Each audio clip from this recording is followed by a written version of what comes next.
any service business, your people is what's most important, right? That's the deliverables that you're going to send are done by your people, and the moments where you interact with clients, your people is what the front facing line as well, right? So for us, given our business model, our challenge was, again, growing a team from Latin America, which is, they don't have necessarily the experience of working in corporate America, but some of the leaders do, right? So mixing that and really creating systems in place so that that talent allows U.S. companies to be more competitive. That's, in a nutshell, that's our biggest challenge and what we have to focus on. Welcome to Grow Think Tank. This is the one and only place where you will get insight from the founders and the CEOs of the fastest growing privately held companies. I am the host. My name is Gene Hammett. I help leaders and their teams navigate the defining moments of their growth. Are you ready to grow? Today we look at how to find the right talent and develop them as your company grows.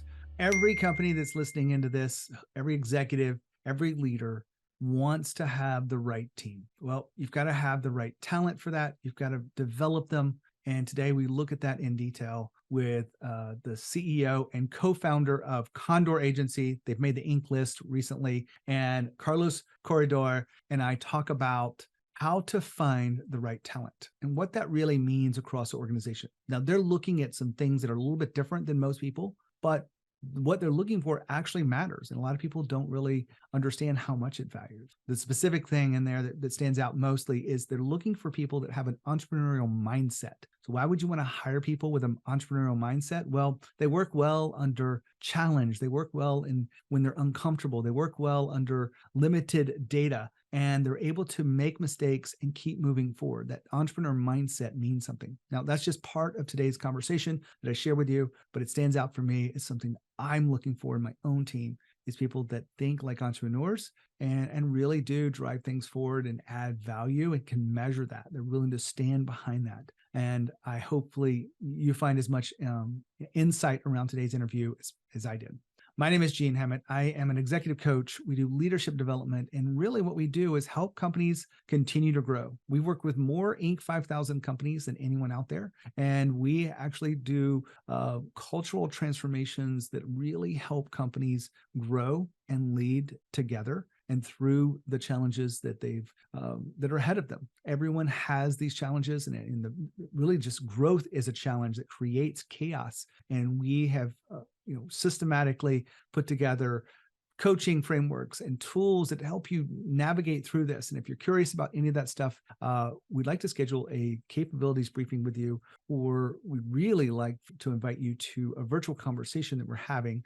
Just go to coreelevation.com/virtual conversations, and it will help you tune in to what's going on around the world of CEOs and fast growth companies. Just go to coreelevation.com/virtual conversations.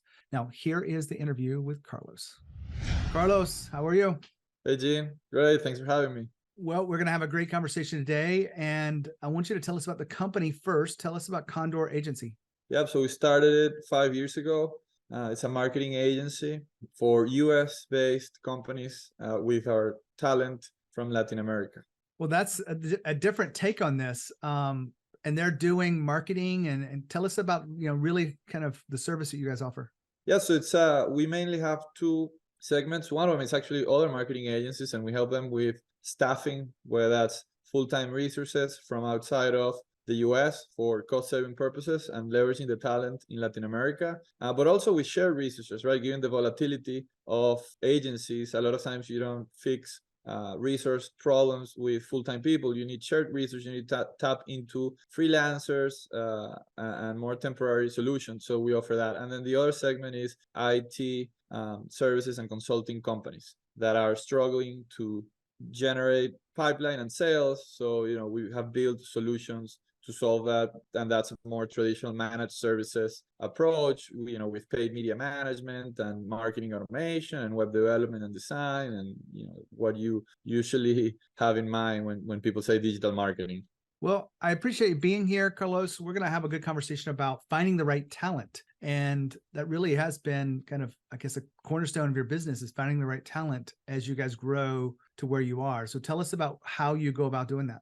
Yeah, I mean, a marketing agency or as any service business, your people is what's most important, right? That's the deliverables that you're gonna send are done by your people, and the moments where you interact with clients, your people are, is what the front-facing line as well, right? So for us, given our business model, our challenge was again growing a team from Latin America, which is, they don't have necessarily the experience of working in corporate America, but some of the leaders do, right? So mixing that and really creating systems in place so that talent allows U.S. companies to be more competitive. That's, in a nutshell, that's our biggest challenge and what we have to focus on. Marketing is one of the areas that changes the most. It changes really fast.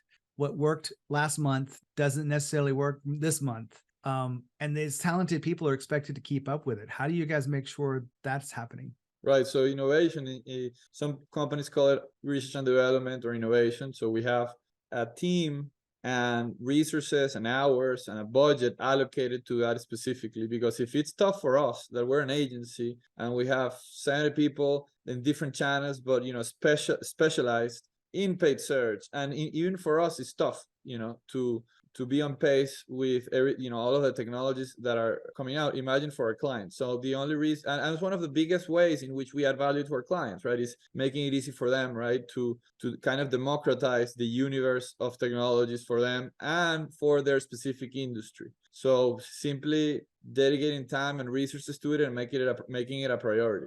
And you were talking about people being the most important element of a service business. And I think a lot of people are in alignment with that, because we have these knowledge workers, the people that are not just, in the warehouse lifting boxes and moving things around. They're required to think and make decisions and add value across the organization. How do you make sure and lead people like that in today's world? Yeah, it's definitely a tough one.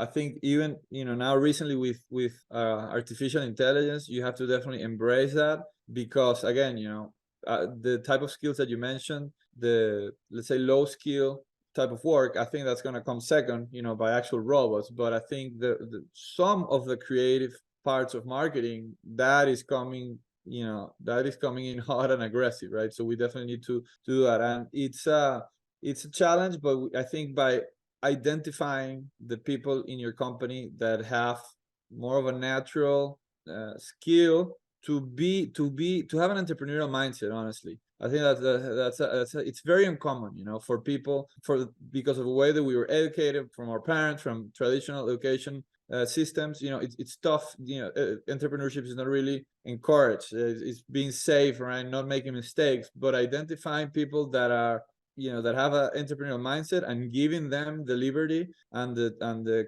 trust to make decisions or at least propose important and drastic moves, I think is crucial. Not only giving them the chance, because a lot of times it won't come out of them naturally, but also pushing them to do it and measuring that and measuring their performance based on it. I think is one of the keys.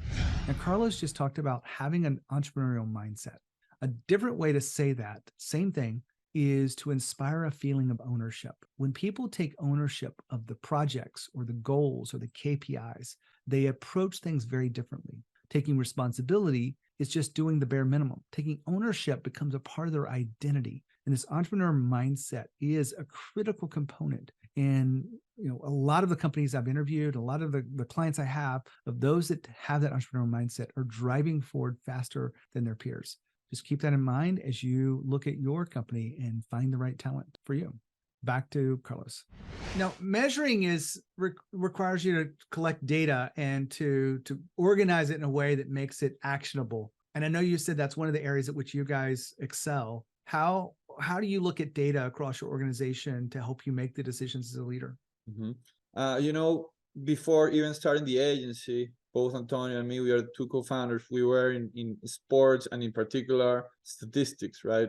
For sports, both from a publisher standpoint, providing that for the ESPNs, let's say, of Latin America, and also from intelligence gathering standpoint, collecting prospect data for baseball and selling that to major league teams. But in marketing specifically, I think there, to make a long story short, I think there are two components that are very important. On the one side is your gross margins. That's essentially your business, right? So measuring that and giving visibility to that to your leaders so they can make an impact on gross margins, which are essentially revenue and cost mainly, and all the factors that come into play with that. But making sure that you are profitable, not only as a business but in each of your services, that's a big one. And having the data that you can trust, that you can measure it in as much as real time as possible, and then the visibility to your team, right? And then the second portion is, again, and that factors into cost, right? As an agency or as a service business, your main cost is your people, is the salary or the contractors that you have, right? So measuring what you get out of them is huge in terms of productivity, in deliverables, and also in terms of the hours that they're spending on each service, on each client, and on each deliverable. So having that insight, one of the things that is somewhat controversial is measuring people's time and having them track their time, right? It's like, oh, you're micromanaging them, you're not, and I understand where they're coming from, but you're not making them track their time, to be on top of that every day and criticizing that. Is more to have the data that you need to understand what services are more profitable, but what products, are you need to do faster, or perhaps you're more than fine and you actually need to invest, right? And you have some wiggle room to invest and make them better. So having that specific component of hours, and in particular for an agency, is huge, and I would say, if I had to pick one, it might be the number one factor that has allowed us to grow to where we are today. What is the one thing that you are, feels like gives you the most valuable asset? Like when you see the data, you've looked at it over time, you're like, that one measure gives me what I need as a leader.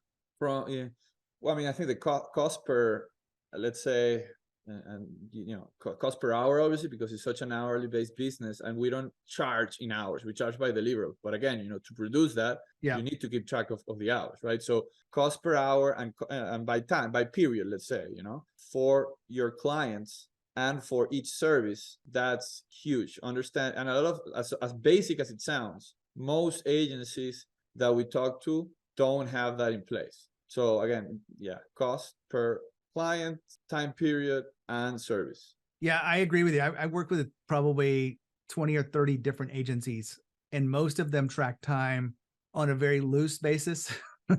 It's not a core competency, as you're describing, Carlos. And I know that it can easily move over to that micromanagement. It depends on how you're using it, but it sounds to me like you're using it from a real, hey, we want to get an understanding of what does it cost to deliver the impact, and how do we get better from that? Is that fair to say? Completely. And not only for clients. For example, we were talking about innovation a little bit earlier, right? I'm interested to know how much time, how many hours we've put into that, right? And then see what have we achieved. It's simple, right? It's easy to do it with money, or let's say for clients, when they're paying an agency or a contractor, they're measuring that. Why wouldn't you do the same with your own employees? Carlos has been talking about tracking profitability, and this reminded me of transparency.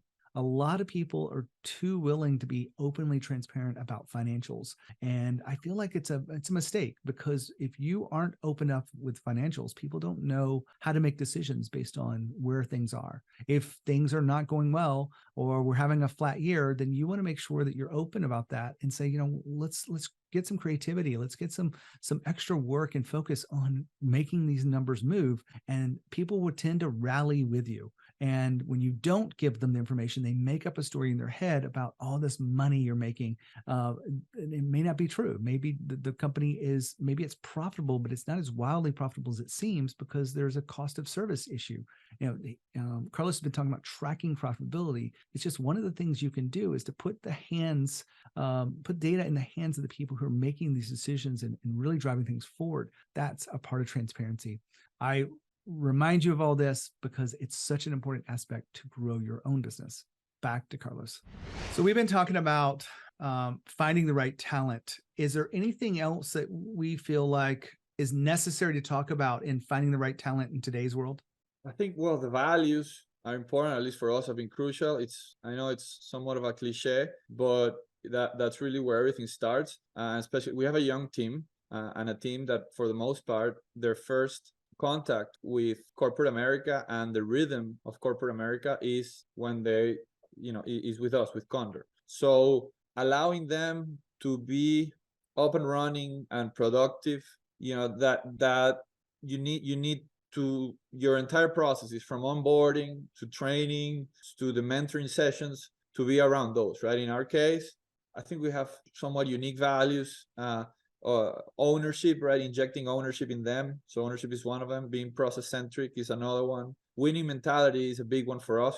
I would say maybe the most important. And then radical transparency is another one, and adding value. We have those 5, but in particular, I would say the ones that are more uncommon, let's say. One of them is radical transparency, and the other one is winning mentality. And the way that we look at things is when you are in a team, in a sports team, and that's why people that have done competitive sports, they fit so well in our culture, is because they're used to being criticized. They're used to discussing the mistakes they've made, but with the sole purpose of how do I play the next game better?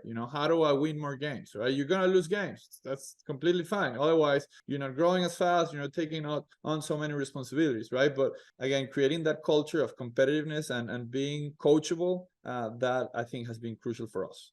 I think about the radical transparency as it's not as common as maybe some of the other values you mentioned. And I wrote an article for Inc. magazine years ago, maybe 3 years ago, and radical transparency was one of the most popular articles I wrote out of 150 articles. And it actually ties back to what you were talking about, tracking time. And I made a note to myself about, you are tracking time and tracking profitability for insight for people to make decisions. And that's a form of transparency that helps you grow as a business. Would you agree with that? 100%. But it's interesting, it's so controversial, right? Both the transparency, the time tracking, and talking about mistakes. Again, I think it's because of a society, we were raised in a certain way, very, very, from a very conservative approach, right? And I think in business, especially a growing business, you need to take some risks. You need to be agile, adapt fast. And again, it's unthinkable that, let's say, a baseball team that is in single A or double A or the lower categories, or a player in particular, can make it to the big leagues, if they don't very openly discuss their mistakes and work on them, right? It's impossible. So why would it be any different in business? And marketing is a lot of mistakes. Exactly, because that's another thing that I always tell the team. Hey guys, we're not doing open heart surgery here. Let's do A/B test and let's launch it quickly. And if something breaks, okay, we'll add it to our checklist for that process next time and go on. Don't worry. Like, let's break things, let's make mistakes. As long as you don't make the same mistakes twice, or at least you learn from it, and feed the machine, as we say, it's okay. Easier said than done, though. I can see it because I know the importance of how mistakes are, and really, I don't even call them mistakes. It's just feedback in the market, like what works and what doesn't work. Exactly. And it's changing quickly and adapting. And it ties together with that entrepreneurship mentality that you mentioned before. How do you make sure that you are hiring the right people that have this entrepreneur mentality? Is there a way that you can tune into it in the interview process? Yeah, that's something that we have to improve throughout the years. I would say situational practical test is an important one. We also, the Breeze and Myers test is a popular one. We use a Ray Dalio's version, actually, and from Ray Dalio is a big reference for us, not only from his principles. Actually, our value of radical transparency, it's a concept that he talks about a lot, and we got it from there. But also, he has a great tool, for aptitude measurement, and that's something that we use as well. And ultimately, is discussing and make sure that we're constantly improving even that filtering process to find people that fit within our culture. So finding the right questions, right? And not making it so easy for them, because a lot of times if you give a question, everybody's going to say that they're entrepreneurial, right? They're going to say yes, and they're going to find some examples if they're smart, but that's not enough, right? You need to, it needs to be a little tricky, that you make sure that the answer is actually genuine, Now, I asked him about favorite questions or favorite ways to assess this entrepreneur ownership. And I actually do have a favorite question. I'm going to share it with you today. It's called the ownership question, but it's in 2 parts. The first part is, Tell me about a time when you set a big goal for yourself that you didn't achieve. I want to see how big they think, and hopefully this is, kind of professional goal, but it could be personal. And they will tell us about something that's going on in your life. And then part 2 is the real question. Why didn't you hit it? Because if they blame someone else, they're not taking ownership of their own responsibility for that, their own drive, how they are able to commit to a goal. Now, I love this question because a lot of people blame others, and we get to tune into that. Like if doesn't matter what it is, if you're blaming someone else, it's a very weak position inside of our corporate world. And if you are constantly blaming other people for not getting your goals, then you're going to do that inside the company. And so this question is meant to help you assess that before you hire them. I love the 2-part question around ownership. Again, it's just tell me about a goal that you set for yourself that you didn't achieve, and why didn't you achieve it? So take that in and use it as you want. Let me know how it works. Back to Carlos. I want to step back from this, Carlos. You you're a young guy. You've got a young company that's growing fast. What is your principle for leadership that really aligns to the organization and to what you're talking about? Can you put into words kind of the way you think about leadership? Absolutely. And that's something that I've put a lot of thought, and I have long ways to go, but I also think, I've improved a lot. And the main thing is I think about myself as being a coach of a sports team. And I had coaches. I played competitive tennis growing up, and I was also part of sports teams, soccer, baseball, basketball. And I understand very well that team dynamic and recognizing team players and recognizing the ones that are just blaming others. But I see myself as that coach that I have the responsibility to put other people outside of the comfort zone, that I need to have those tough conversations with them. But also there needs to be a balance, right? Because I've also made the mistake of being too aggressive, and not everyone is comfortable, right? So you need to also identify, just a level of outside of their comfort zone that it's right. It's just outside of the comfort. It cannot be too much farther from that for too long, because people are just going to be unhappy, and and they're probably going to leave. So again, finding that balance is something that I'm still working on and struggling with, but I think that's my general approach. Carlos, thank you so much for being here. I really appreciate your candidness and your transparency and how you look at your team and finding the right talent as your company is growing. Of course, and thank you, Gene, for having us, and appreciate it. And I enjoyed it a lot too. Wow, what a great interview with Carlos today. I really enjoy going through talking about the values of the company, talking about the entrepreneur spirit, and really talking about finding the right talent, because that's what it takes for us to grow and scale our businesses. We can't do it all ourselves. We have to be able to empower those around us and develop them. Finding the right talent is such a critical part of that formula. When you are really thinking about growth and you think about leadership, think of Growth Think Tank. As always, they're the courage. We'll see you next time.